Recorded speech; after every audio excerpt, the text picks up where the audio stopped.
सरकार ने कुछ प्रीमियम ब्रांड्स के तेल की कीमत को बढ़ाया है। एलपीजी की कीमत को बढ़ाया है।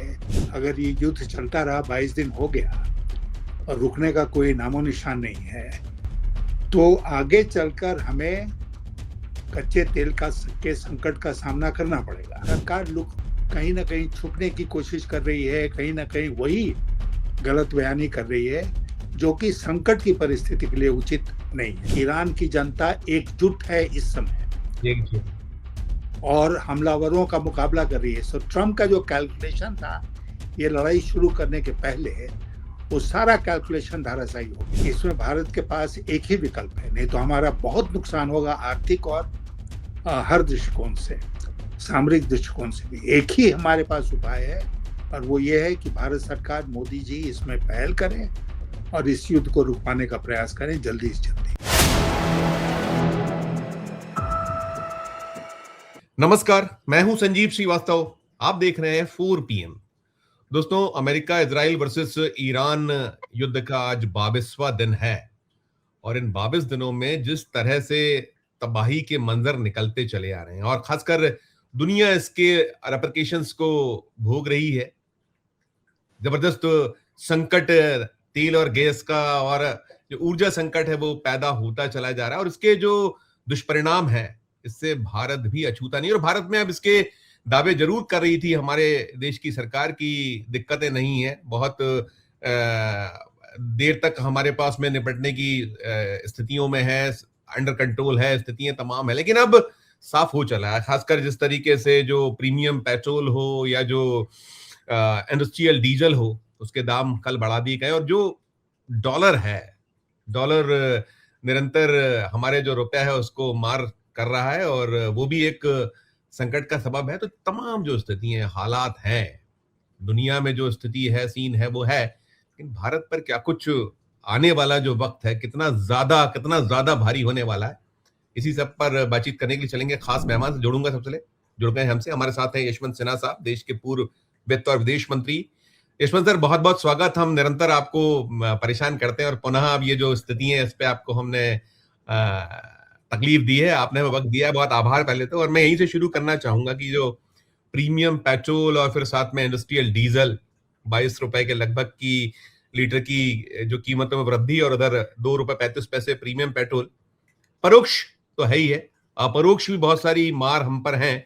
और हमारी तो सरकार यही करी, सब कुछ नॉर्मल है और जो आम जन का डीजल पेट्रोल है वो संकट ज्यादा नहीं है। कच्चे तेल के जो दाम चढ़ रहे हैं तो कब तक हम इससे बचे रहेंगे, क्या सीन आप देख पा रहे हैं? यहीं से शुरुआत करूंगा सर। बहुत धन्यवाद आपका संजीव जी। देखिए, इसमें एक बात बिल्कुल स्पष्ट है। आपने कहा कि तेल की कीमतें बढ़ती चली जा रही, कच्चे तेल की, जी, पेट्रोलियम कच्चा तेल जो होता है। तो अब उसमें एक तो कच्चे तेल की कीमत बढ़ी, 60 रुपए से 110 चला गया कि 106 चला गया। दूसरी बात कि हम डॉलर में तेल खरीदते हैं और उसको देश में रुपए में बेचते हैं। तो रुपए की कीमत डॉलर के मुताबिक अगर घट रही है, रुपया गिर रहा है नीचे, तो ये दोहरी मार होती है जी, कि देश में जब आप बेचेंगे तो आप रुपए में बेचेंगे और उसकी कीमत, तो दोनों तरफ से कच्चे तेल की कीमत में बढ़ोतरी और रुपए की, डॉलर की तुलना में रुपए की वैल्यू में गिरावट, इन दोनों की वजह से एक संकट पैदा होने वाला है तेल की कीमतों को लेकर। सरकार ने कुछ प्रीमियम ब्रांड्स के तेल की कीमत को बढ़ाया है, एलपीजी की कीमत को बढ़ाया है। लेकिन आगे चलकर अगर ये युद्ध चलता रहा, 22 दिन हो गया और रुकने का कोई नामो निशान नहीं है, तो आगे चलकर हमें कच्चे तेल के संकट का सामना करना पड़ेगा और उसके लिए लोगों को तैयार करके रखना चाहिए कि भाई ये परिस्थिति बन सकती है और हम इसके लिए इतने सारे उपाय कर रहे हैं। अब जैसे 2 जहाज एलपीजी को लेकर स्ट्रेट ऑफ हॉर्मुज क्रॉस किए, तो यहाँ बहुत हंगामा हुआ सारे टीवी चैनल्स में कि 2 जहाज आ गए आ गए आ गए। कहीं हमने पढ़ा कि इन 2 जहाजों में जितना एलपीजी था वो केवल 2 दिन के लिए पर्याप्त था। Yes sir. तो ये सब बातें जो हैं, बातों को छुपाना नहीं चाहिए क्राइसिस के समय में। जनता को विश्वास में लेना चाहिए। तो संकट है, संकट का मुकाबला हम करेंगे।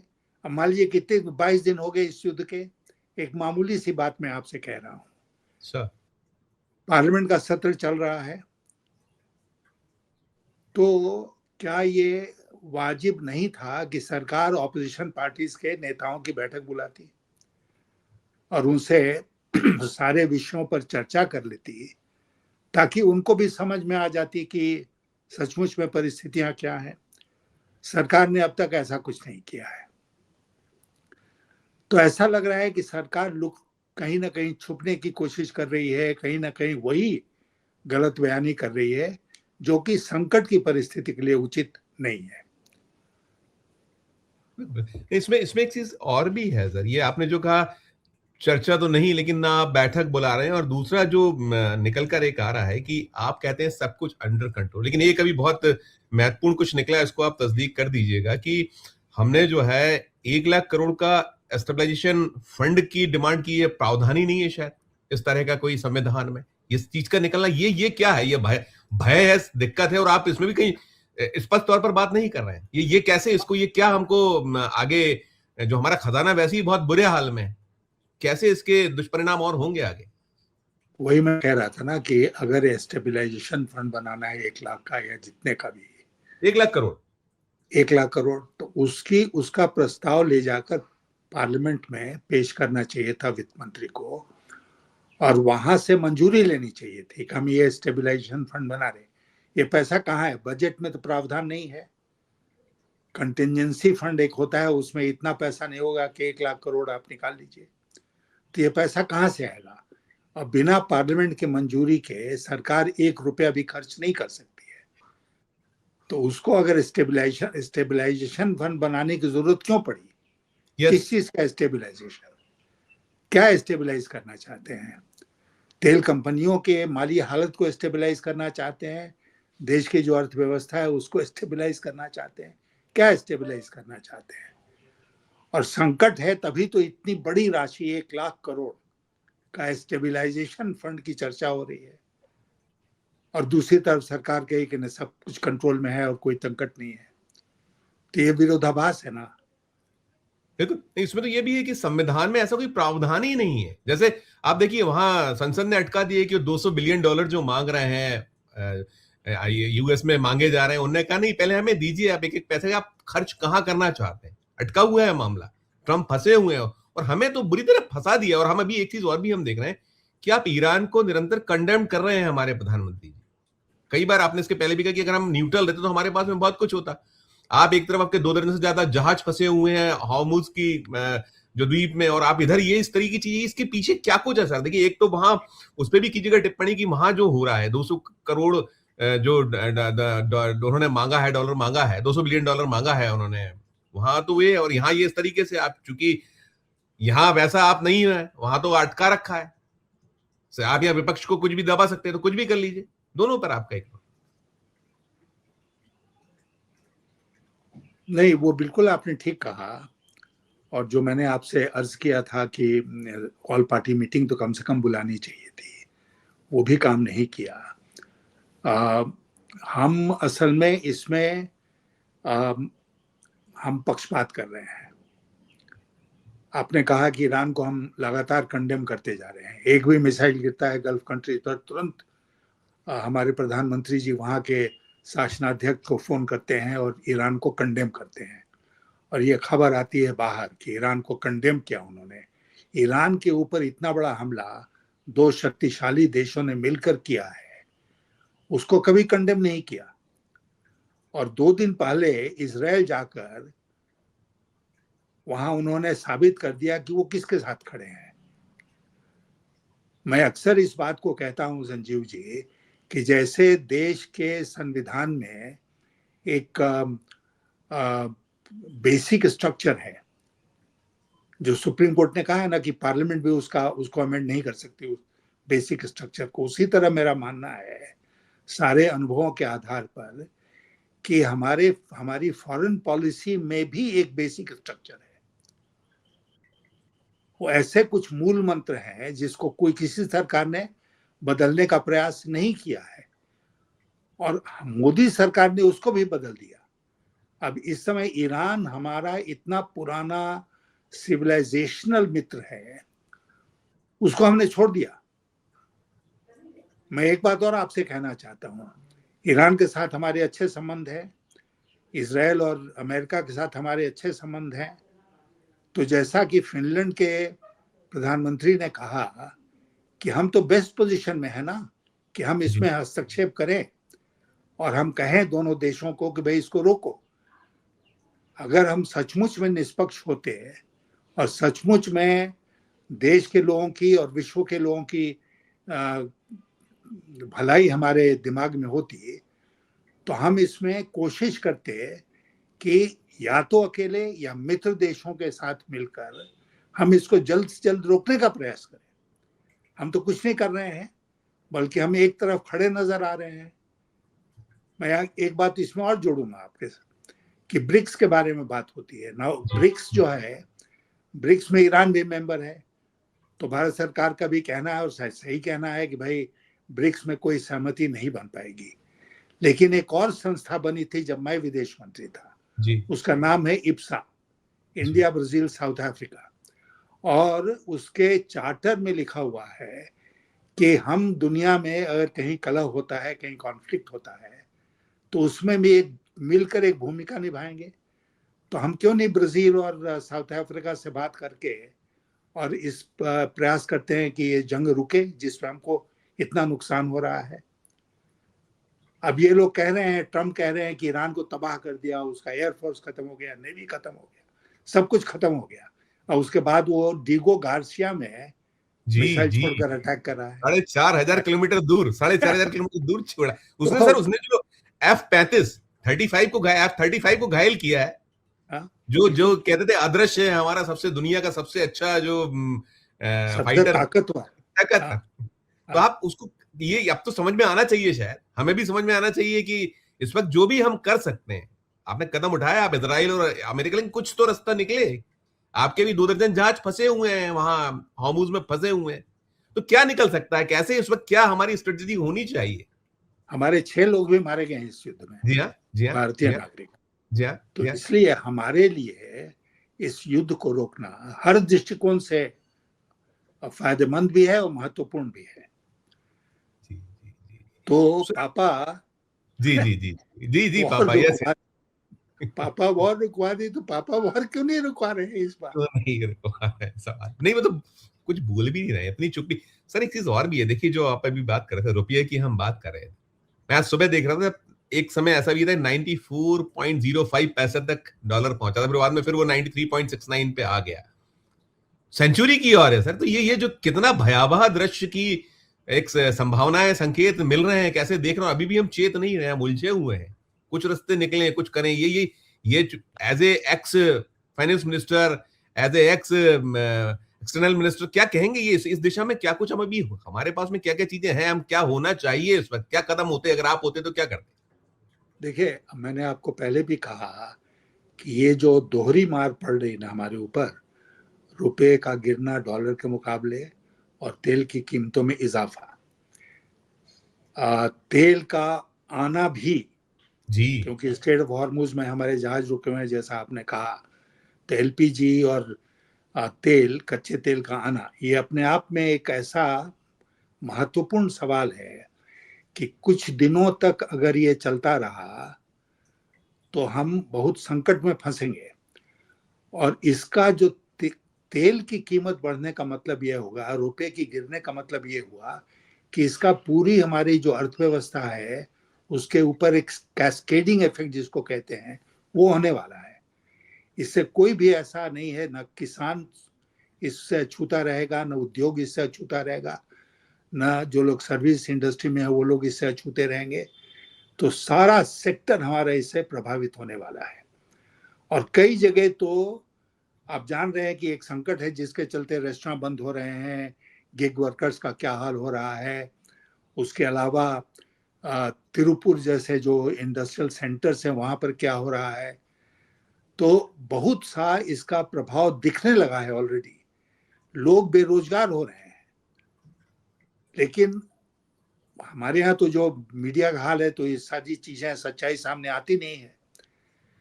लेकिन हम कोविड कोविड जैसा पलायन शुरू हो गया, ये निकल कर आ रहा है कि लोग हाँ गांव की ओर वापस करना पड़ रहा है उनको, अपने सब काम धंधे छोड़ के, कि वहां कुछ तो उनको मिल जाएगा, रोटी तो मिल जाएगी शायद, बिल्कुल कोयला मिल बिल्कुल। जाएगा, लकड़ी मिल जाएगी। तो ये हम्म। कितना आगे हमको नीचे ले जाने वाला है, और हम संकट में, क्योंकि कोविड से ज्यादा बुरे हाल ऐसा एक निकलना शुरू हो गया है। क्या कहेंगे आप? नहीं नहीं, बिल्कुल वो वही होगा। और लोग जो एम्प्लॉयमेंट के केंद्र है ना पूरे देश में, वहां से लोग भागेंगे अपने गांव की तरफ। वो एक दूसरा संकट आ जाएगा अगर ये लड़ाई चलती रही ज्यादा दिन तक। तो बहुत तरह के संकट से हमारा देश फंसेगा। और इसीलिए मैं जो कह रहा था आपसे कि एक तो चीज इमीडिएटली करनी चाहिए प्रधानमंत्री जी को, वो ये करनी चाहिए कि विपक्षी दलों की बैठक बुलाएं, उनको विश्वास मिले। और नंबर 2, अंतर्राष्ट्रीय स्तर पर प्रयास करें, या तो अकेले या इप्सा के देशों के साथ, 2 बाकी देशों के साथ मिलकर, कि ये जंग जल्दी से जल्दी समाप्त हो। 22 दिन हो गए ना। क्या इंडिया बिल्कुल। पाकिस्तान में कभी युद्ध होता तो ट्रंप ने तो 4 दिन में सीज फायर करा दिया, ऐसा वो दावा करते हैं। नहीं, आप जो कह रहे हैं बड़ी बात है सर। देखिए, आप वहां तो सरेंडर हैं, आप अमेरिका के सामने सरेंडर हैं, और बहुत सारे ऐसे मुल्क हैं जहां आप लगता है साफ तौर पे कि हम सरेंडर है, लेकिन यहाँ देश में तो इस वक्त आवश्यकता है कि अब मोल्ड होइए, थोड़ा सा अपने आप को बदलिए, थोड़ा सा इस वक्त। अगर आप विपक्ष को विश्वास में लीजिएगा, रास्ते निकालने की कोशिश कीजिए, शायद निकल जाएंगे रास्ते। ये मोदी जी को सबसे पहला काम यही करना चाहिए जो आप कह रहे हैं, इससे मैं इत्तेफाक रखूं। सर, दूसरी चीज ये भी है सर, इसमें एक निकलकर बार बार आ रहा है कि जो शेयर मार्केट तो दुनिया का आप देख रहे हैं, हमारा भी लहूलुहान है। दूसरा, हमारे जो सरकारी बॉन्ड है भारत सरकार के, उसको बिकवाल निकाल रहे हैं। 35,600 करोड़ के जो बॉन्ड है वो उसको बेचा गया है। ये क्या कहता है? ये क्या देश की सरकार पे भरोसा बिकवालों का उठ गया है? इस तरीके का कहीं इसको हम मान सकते हैं, देख सकते हैं इस तरीके से? नहीं, देखिए, हमारी जो अर्थव्यवस्था के ऊपर इस लड़ाई का असर हो रहा है और आने वाले दिनों में होने वाला है, इसको सबसे ज्यादा कौन समझता है? इसको सबसे ज्यादा समझता है वो जो हमारे स्टॉक मार्केट में इन्वेस्टेड है, जो हमारे बॉन्ड मार्केट में इन्वेस्टेड है। और जो देश के लोग हैं वो तो नहीं भाग सकते हैं कहीं, लेकिन विदेशी निवेशक जो है वो तो भागेगा, वो यहाँ से निकालेगा। तो वो स्टॉक्स भी बेच रहा है, शेयर्स भी बेच रहा है। और आप जो कह रहे थे अभी, जो फिगर दे रहे थे कि बॉन्ड मार्केट में बॉन्ड भी बेच रहा है। Yes sir. तो मैंने बॉन्ड जो अभी देखा मार्केट था में उसको पढ़ने में आया था, 35,600 करोड़ के हाँ, बॉन्ड बिके। ये और मुझे लास्ट फिगर जो। स्टॉक मार्केट में जो बिकवाली हुई लगभग 1 लाख करोड़ के आसपास जी जा रही है। जी तो जी। ये दोनों मिलकर अगर वो कर रहे हैं, तो रुपए की कीमत क्यों गिर रही है? रुपए की कीमत इसलिए गिर रही है कि ये लोग जो बेचते हैं रुपए में, वो फिर जाते हैं मनी मार्केट में और कहते हैं हमको डॉलर दो। $9 बिलियन फिगर आया है कि रिजर्व बैंक ने रुपए को स्टेबलाइज करने में खर्च किए 1 हफ्ते में। $9 बिलियन। एक जमाने में मुझे याद है कि हम लोग सोचा करते थे, करे $9 बिलियन का रिजर्व हमारे पास होता तो हम कितने सुख चैन से जिंदगी काटते। अब 1 हफ्ते में $9 बिलियन रिजर्व बैंक बेच रहा है, खर्च कर रहा है रुपए को स्टेबलाइज करने में। तो रुपया 100 के पार चला गया होता, जैसा आपने कहा। सर, ये जो माननीय डोनाल्ड ट्रंप के जो वो है, वो जो अब उन्होंने कह दिया है, एक तो उन्होंने बता दिया है, जो नेटो को कह दिया कायर, उन्होंने कह दिया है ये मिट्टी के शेर साबित हुए, और उन्होंने छोड़ दिया है कि हॉर्मूज आप जानो, जो वहां का द्वीप है आप अपने हिसाब से, और यदि आप मदद मांगोगे। और जो धोखाधड़ी की आशंकाएं थी, आपने दुनिया को फंसाकर, भारत को फंसाकर अब इस कंडीशन ला दी, आप जानो मदद मांगोगे तो दे देंगे, लेकिन कायर बताना, ये करना, यही चीजें भी ये। और फिर वो तो अड़ई हुआ है, जैसा मैंने कहा कि ईरान तो हमले दर हमले कर रहा है, वो बता रहा है अपनी ताकत को। क्या ये यहाँ नहीं, ये इस लेवल पे क्या? जी। ट्रम्प महोदय जो हैं उन्होंने एक बहुत बड़ा मिसकैलकुलेशन किया इसमें। सर उनका ये मानना था कि आयतुल्ला खमेनी को मारने के बाद ईरान कोलैप्स कर जाएगा। उसके बाद उन्होंने 8-10 वहां के टॉप लीडर्स को मारे। इसराइल ने मिसाइल्स भेज भेज के, ये भी एक नई बात है कि जंग छिड़ती है तो आप टॉप लीडरशिप को टारगेट कर रहे हैं। लेकिन उसके बाद भी ईरान खड़ा है, केवल मिलिट्री ताकत से ही नहीं, अपनी लीडरशिप के ख्याल से। और ये बिल्कुल स्पष्ट है कि ईरान की जनता एकजुट है इस समय एक और हमलावरों का मुकाबला कर रही है। सो ट्रम्प का जो कैलकुलेशन था ये लड़ाई शुरू करने के पहले, वो सारा कैलकुलेशन धराशायी हो गया कि ईरान में रेजिम चेंज हो जाएगा, तुरंत नहीं हुआ। ईरान को हम घुटनों पर ला देंगे, नहीं हुआ। जंग जो है 5 दिन में खत्म हो जाएगी, नहीं हुआ। खर्चा हमारा बहुत कम होगा, नहीं हुआ। दुनिया के ऊपर इसका बहुत कम असर पड़ेगा, नहीं हुआ। तो हर दृष्टिकोण से ट्रम्प का कैलकुलेशन खराब हो चुका है। और जैसा आपने कहा कि $200 बिलियन वो मांग रहे हैं, तो वहां की कांग्रेस हमारी पार्लियामेंट जैसी नहीं है। वहां पर बहुत सवाल पूछे जाते हैं और वो सवाल पूछने लोगों ने शुरू कर दिए हैं और ये आसानी से नहीं मिलने वाला है। तो इसलिए मुझे लगता है कि ट्रम्प महोदय को ये करना चाहिए कि उनको घोषणा कर देनी चाहिए कि हम जीत गए और युद्ध को समाप्त कर देना चाहिए। ये करके हाँ, एक कर दे। जी जी जी जी जी, अब करिए, कंप्लीट करिए। नहीं, एक चीज नहीं, और भी मैं हुई है सर। जी जी जी यही कह रहा था कि वो घोषणा कर दें कि हमने ईरान को तबाह कर दिया, हम जीत गए, चलो भाई घर चलो। नहीं, ये भी विचित्र ना, वो एक तरफ कहते हैं युद्ध खत्म, लगभग हम जीत चुके हैं, हाँ, हमने खत्म कर दिया, अब बहुत ही निकट है, हो जाएगा, ईरान जो है वो इसकी घोषणा कर देगा। दूसरी तरफ ये भी है कि वो आप जो ईरान का लाइफलाइन है उसको भी कब्जाना, हॉर्मुज पे भी कहीं नजर, और वो अब कह रहे हैं कि हम जो हमारी जो मैदानी ताकत वाली लड़ाई के लिए भी आ रहे हैं। ये देखते हैं, है संभव दिखता है, क्योंकि वो तो ईरान तो इस तरीके से वो चाहता है कि आप आइए मैदान, और मैदान में आए तो फिर तो आप वो जो बैग्स पसंद नहीं करता है, बॉडी बैग्स हो अमेरिका, फिर क्या होने वाला है? कुछ होगा संभावना देख रहे हैं, लेकिन युद्ध तो चल रहा है, खींचेगा, लेकिन इस मैदानी युद्ध को लेकर आप क्या संभावनाएं देख पा रहे हैं? देखिए, जब आप एक अस्थिर मिजाज के व्यक्ति से डील कर रहे हैं जो लगभग पागल है, तो वो क्या करेगा इसके बारे में गेस करना बड़ा मुश्किल हो जाता है। अब मरीन्स तो भेजा है ट्रम्प ने, पता नहीं 2,500-3 हजार यूएस जी मरीन्स उस क्षेत्र में गए हैं। वो काहे के लिए गए हैं? फिर वो कहते हैं कि खर्ग आइलैंड जो है उसके ऊपर कब्जा करेंगे, जी माने जमीनी लड़ाई लड़ेंगे, बूट्स ऑन द ग्राउंड। जी and boots on the ground का मतलब जैसा आपने कहा, बॉडी बैग्स होम। जी तो अमेरिका में बॉडी बैग्स को लेकर बहुत चिंता रहती है और बहुत लोग नाराज होते हैं अगर बॉडी बैग्स वापस आने लगते हैं तो इसलिए ट्रम्प साहब बहुत संकट में हैं और उनके सामने कोई आसान रास्ता इस समय नहीं है। जैसा मैंने कहा, यही एक रास्ता है कि वो कह दें कि हमने ईरान को तबाह कर दिया, हम जीत गए, अब चलो घर। अच्छा, दूसरी बात यह है कि मेरा अपना आकलन ये है कि इस जंग में, इस लड़ाई में इजराइल ने ट्रम्प को फंसा दिया। जी अब नेतन्याहू आके कह रहे हैं कि नहीं हमने नहीं फंसाया और ट्रम्प को कौन फंसा सकता है, लेकिन इजराइल ने ही फंसाया है। इस होल पूरा जो प्रकरण है, इसके रियल विलेन जो है वो श्रीमान नेतन्याहू हैं, इजराइल के प्रधानमंत्री। उन्होंने ही ये सब कुछ शुरू किया है। उनके पास शक्ति है कि वो टारगेट करके चाहे तो आपको हमको मार सकते हैं, कहीं पर भी दुनिया में किसी को मार सकते हैं। उसका दुरुपयोग कर रहे हैं उस शक्ति का, और ट्रम्प बेचारे फंस के इसमें अब देख नहीं पा रहे हैं कि कैसे निकला जाए, बाहर निकलने का कौन रास्ता है। आप देखिए, ईरान के गैस भंडार पर उन्होंने हमला किया, जो कि रेड लाइन कहलाती है, वहां कर दिया, फिर उन्होंने जवाबी कतर पे किया, और बाकी फिर कई ने सऊदी पे किया, सब पे किया। ये जो संकट है सर, ये संकट कितना, क्योंकि निकल कर आ रहा है कतर में जो उनका 17% जो भंडार है वो उसको नुकसान पहुंचा, उसको रिपेयर में 5 साल लगेगा, ये उनके ऑफिशियल बयान आए हैं कतर से।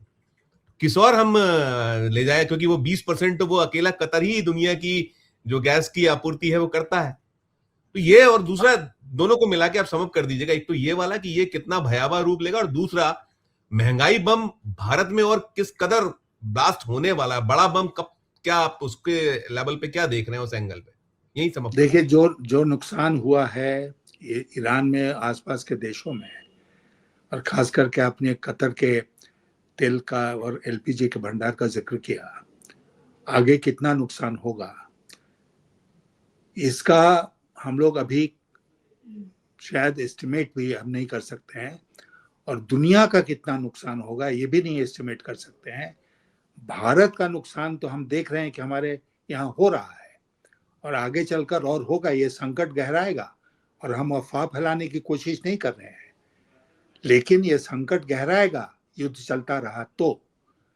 और इसीलिए बहुत आवश्यक है कि भारत इसमें तटस्थ भूमिका में नहीं रहे या एक तरफा नहीं दिखे, जैसा हम लगातार दिख रहे हैं। मोदी जी के 2 दिन के इजराइल दौरे के बाद से और युद्ध छिड़ने के बाद से जिस तरह हम कंडेम करते रहे ईरान को, ईरान ने बहुत सब से काम किया है अभी तक, जहां तक भारत का सवाल है, लेकिन वो कब तक सब्र करेगा?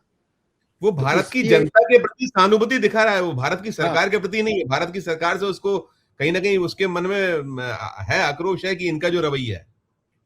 और भारत की जनता है ईरान के पक्ष में ज्यादा। तो इसीलिए मुझे लगता है कि इसमें भारत के पास एक ही विकल्प है, नहीं तो हमारा बहुत नुकसान होगा आर्थिक और हर दृष्टिकोण से, सामरिक दृष्टिकोण से भी। एक ही हमारे पास उपाय है, और वो ये है कि भारत सरकार, मोदी जी इसमें पहल करें और इस युद्ध को रुकवाने का प्रयास करें जल्दी से जल्दी। राइट सर, बहुत शुक्रिया सर, आपका पूरे जो सीन है उस पर आपने एक पूरा एक कंप्लीटली जो आपके पास में है सारा उन्होंने उसको हमारे दर्शकों तक पहुंचाया। आभार, बहुत धन्यवाद, शुक्रिया। तो आप सुन रहे थे यशवंत सिन्हा साहब को, और यशवंत सिन्हा साहब बता रहे हैं कि हालात भयावह हैं और उपाय क्या है उन्होंने वो भी स्पष्ट कर दिया कि मोदी जी को इस वक्त क्या करना चाहिए, भारत की सरकार को क्या कदम उठाना चाहिए। यदि ये करेंगे तो शायद अभी भी जितना डैमेज है और जो आगे भयानक डैमेज संभावित है उससे बचा जा सकेगा। इस चर्चा में, इस जो बातचीत में इतना ही। आपकी अपनी जो राय हो, आपकी अपनी जो टिप्पणी हो, इस वीडियो के कमेंट में राय प्रकट कीजिए, टिप्पणी कीजिए, और चर्चा अच्छी लगी और अंत में हम कहते हैं हमारे चैनल को लाइक कीजिए, सब्सक्राइब कीजिए, ज्वाइन का बटन दबाइएगा तो हमारी हौसला अफजाई होगी। प्यार और समय रखिए और देखते रहिए 4 PM। धन्यवाद, नमस्कार।